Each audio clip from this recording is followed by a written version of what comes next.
No harbor visible. No coastline, no dock lights anywhere on the horizon.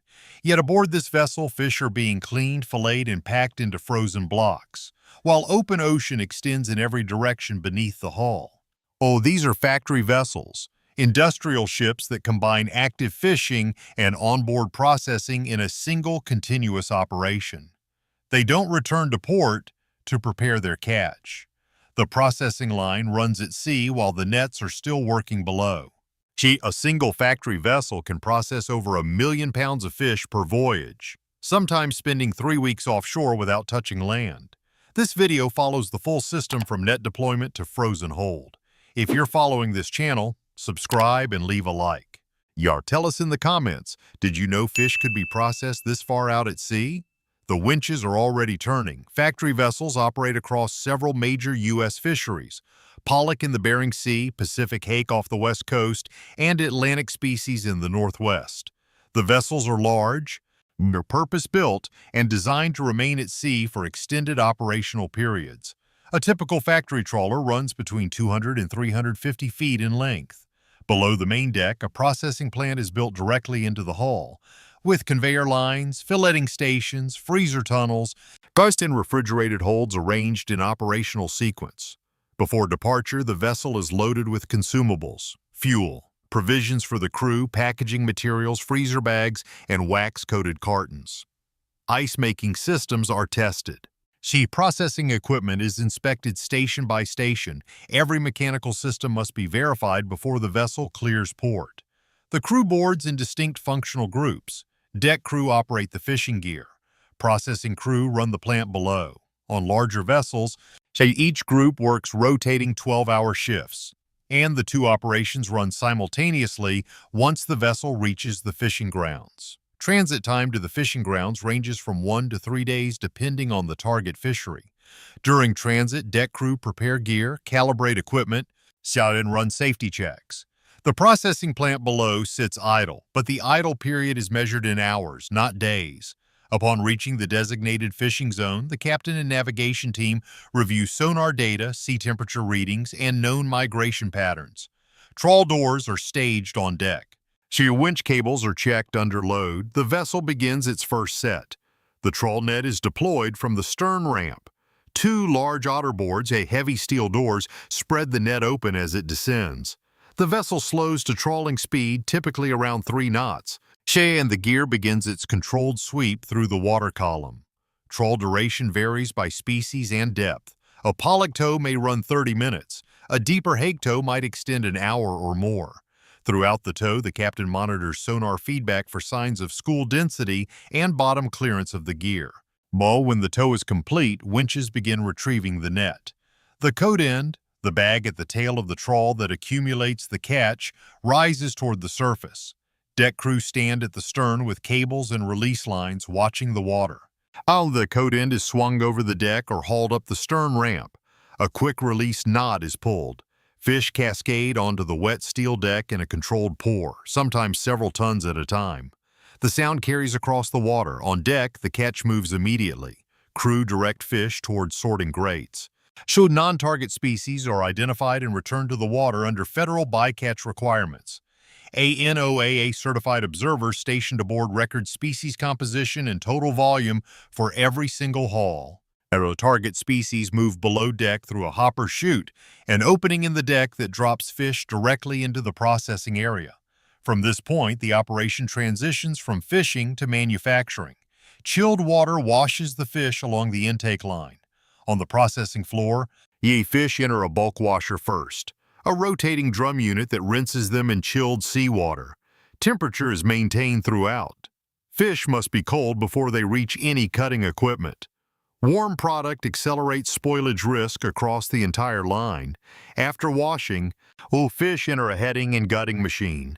For pollock and hake, this step is fully automated. Rotating blades remove heads and evacuate viscera in a single mechanical pass. The machine processes hundreds of fish per minute without interruption. Viscera and heads move to a separate collection system. On most modern factory vessels, this byproduct is not discarded overboard. It is directed into a reduction press, converting organic waste into fish meal or fish oil for the commercial animal feed market. The headed and gutted fish move along a conveyor toward the filleting station. On large factory vessels, automated filleting machines handle the primary cut. The machine reads fish size optically and adjusts blade angles in real time. Yield per fish is logged continuously. After machine filleting, hand trimmers worked at stations along the belt. They remove pin bones, trim ragged edges, and check for defects or damage. On a well-run processing line, the progression from whole fish to trimmed fillet takes under 4 minutes total. Fillets pass through a quality inspection station. Color, texture, and thickness are assessed by supervisors and inline sensors. Undersized or damaged fillets are redirected to a minced product stream used for fish cakes, surimi, or ground fish products rather than primary fillet packs.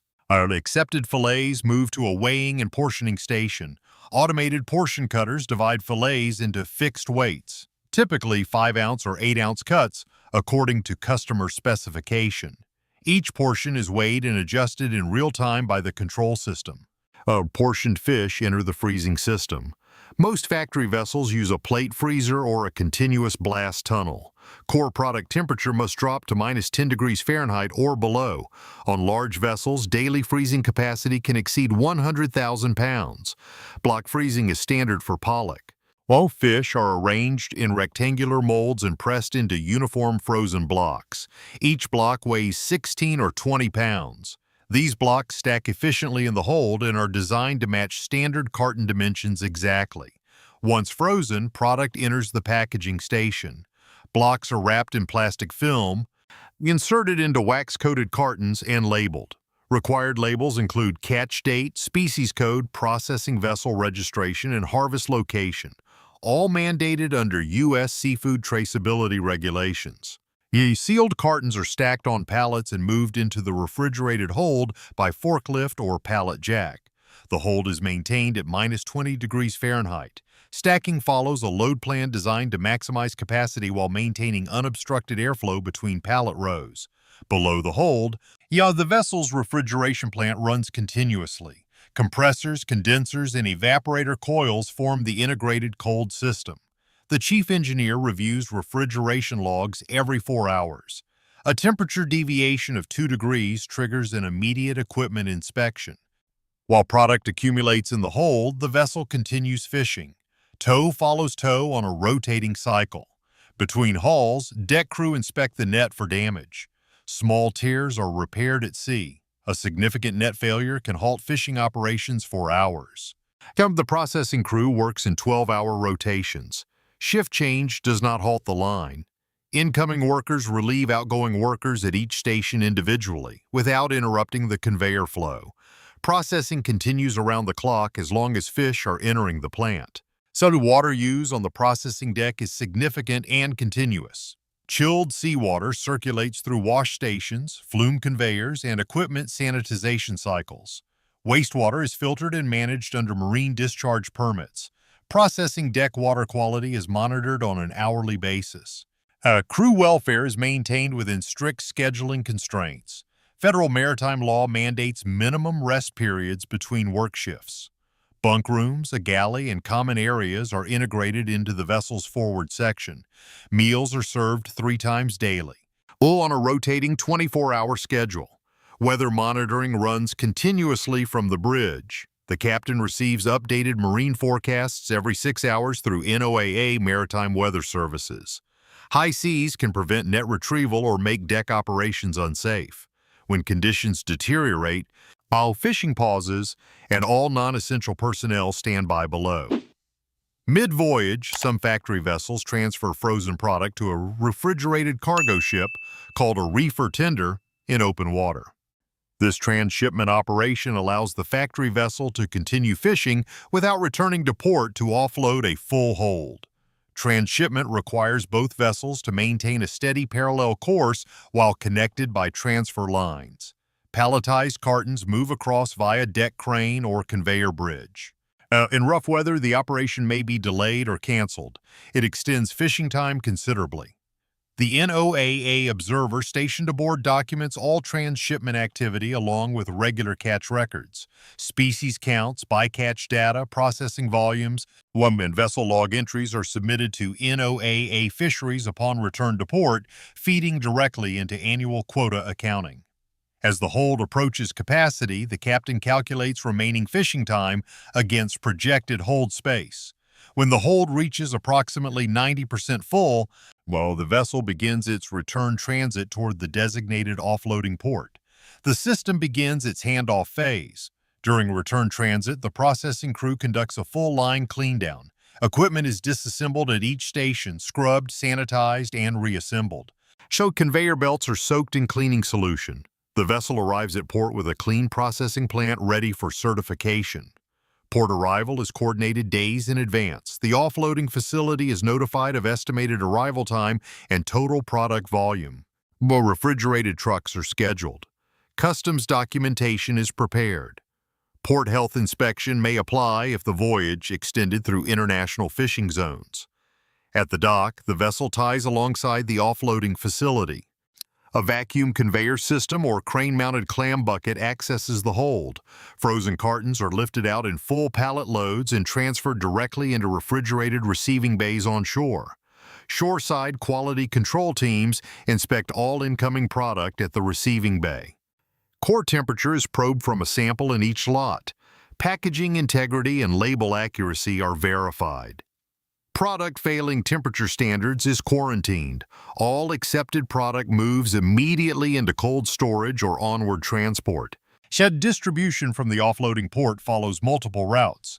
Some product moves to regional processing plants for further breakdown into retail-ready portions. Some enters food service distribution within hours of offloading. Some enters the export stream, containerized and bound for international markets within 48 hours. U.S. pollock harvested by factory vessels in the Bering Sea is one of the most widely traded seafood commodities in the world. A large share is exported to Asia and Europe for additional processing or consumer packaging. The supply chain originates entirely in offshore federal waters. Back at the dock, the factory vessel begins its turnaround cycle. Fuel is replenished. Packaging materials are loaded. Mechanical systems are inspected and repaired as needed. The processing crew returns aboard in the days after offload. In an active fishing season, a vessel may complete 8 to 12 voyages. The fishing season itself is federally controlled. And NOAA Fisheries sets an annual total allowable catch for each species in each federal fishery. Factory vessels operate under individual fishing quota allocations. When a vessel's allocation is filled, fishing stops for the season regardless of remaining time.